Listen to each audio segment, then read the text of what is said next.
8. Manaf Abdushgay, 11. raqamda Luciano Anderson, 14. raqamda Said Hariri, 18. Muhammad Nur Hafsavi hamda 3. raqamda Hassan Keita. Jamoa bosh murabbiysi argentinalik mutaxassis Gabriel Calderon natijasini amalga oshirishyapti. Quruvchi jamoa sardori 2. raqamda himoyachimiz Baxtiyor Ashur. Saudiyalik futbolchilar albatta birinchi navbatda himoyachilarimizning faol harakati tufayli jarima maydonchasiga yorib kirishning uddasidan chiqa olmayapti. Shu boisdan ham asosiy e'tiborni olis masofadan beriladigan zarbalarga qaratishgan. Jeparov Sever juda yaxshi va xavfli vaziyat yuzaga keladi. Gol! Darhaqiqat hozir bu vaziyatda quruvchi futbolchilar juda chiroyli kombinatsiyani amalga oshirishdi. Server Jeparov Anvar Soliyevni juda qulay vaziyatga o'z vaqtida olib chiqdi va Anvar o'yinda hisobni ochishga muvaffaq bo'ldi. Demak, uchrashuvning 10-daqiqasidayoq Mirjalol Qosimov shogirdlari hisobni ochishga muvaffaq bo'lindi. Biz barchamiz, murabbiylar ham, muxlislar ham, umuman barchamiz quruvchining tezroq gol kiritishini kutgan edik. Mana ushbu gol amalga oshirildi. Demak, o'yin debyutida kiritilgan to'p endi quruvchining ruhiyatini ko'tarishi aniq. Stadionga tashrif buyurgan futbolchilarning xursandchiligini ko'ryapsiz. O'z navbatda endi yuqorida ta'kidlaganimizdek Al-Ittihod himoyaga yotib olmaydi. Endi biz to'ppa to'g'ri aytdingiz. Endi biz birgalikda boshqacha futbolga guvoh bo'lamiz. Mana e'tibor qarating. Server Jeparov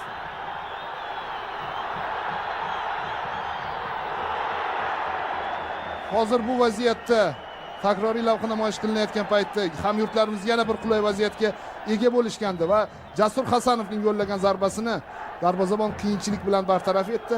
Biz esa o'sha kiritilgan golni yana bir bor kuzatyapmiz. Qo'riqlayotgan o'yinlarda hozircha quruvchi g'alaba qozonyapti. Men istardimki, aynan mana shu an'ana bundan keyin ham davom etishini. Hozir juda yaxshi qanot bo'ylab Hasanov oldinga boryapti. Xavfli vaziyat. Gol!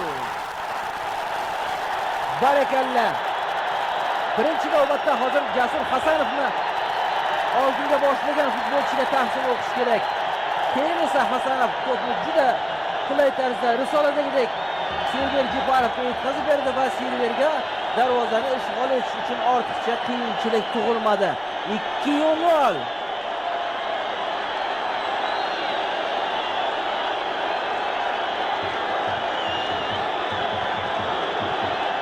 Muxlislar, fan klub a'zolarini mana hozir ko'rib turibmiz. Ular 2-0 hisobini yozib olishgan ekan. Albatta Al-Ittihodning jiddiy raqibligini hisobga olib ular biroz kamtarona hisobni belgilashgan bo'lsa ajab emas. Zero o'sha qolgan uchrashuvlarda bundan ham yirikroq natijalar yozishgan edi. Ammo Al-Ittihod ustidan 2-0 hisobdagi g'alaba ham yomon bo'lmasdi har holda.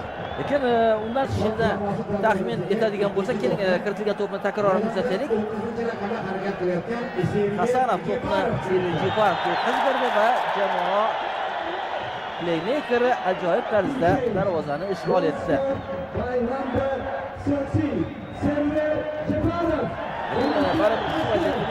Jasur Hasanovni oldinga boshlagan futbolchining xatti-harakatiga tahsin o'qigan bo'lardim.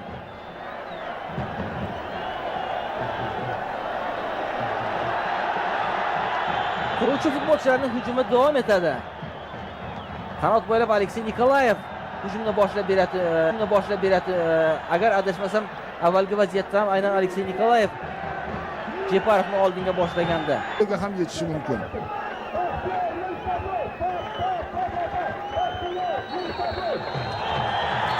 Demak, bugungi uchrashuv bosh hakami malayziyalik Solohning bugungi o'yin yakunlanganligini bildiruvchi ishdagi yangradi. Quruvchi o'z maydonida Saudiya Arabistonining Al-Ittihod jamoasi ustidan 2-0 hisobida ishonarli g'alabani qo'lga kiritdi. Demak, hozir rejissyorimiz birinchi taymda, demak, o'yin davomida kiritilgan gollarni bizga takroran namoyish etmoqda.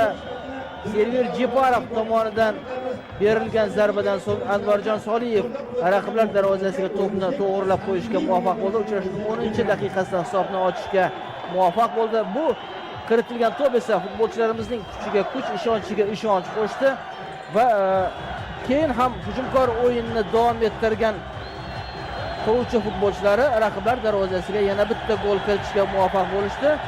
Uchrashuvning 38-daqiqasida Server Jeparov tomonidan kiritilgan to'pni takroran kuzatyapmiz. bu vaziyatda Jasur Hasanov juda yaxshi o'ynaganligini alohida ta'kidlash kerak va Server Jeparov bugungi o'yinga nuqta qo'yishga muvaffaq bo'ldi.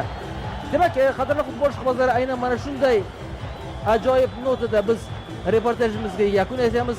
Bugungi reportaj translyatsiya rejissyori Anvar O'rmonov, uchrashuvni esa Komiljon Jumayev hamda Zafar Imomxo'jayevlar sharhlab borishdi. Yana ekran orqali ko'rishguncha xayr, salomat bo'ling. Omon bo'ling azizlar.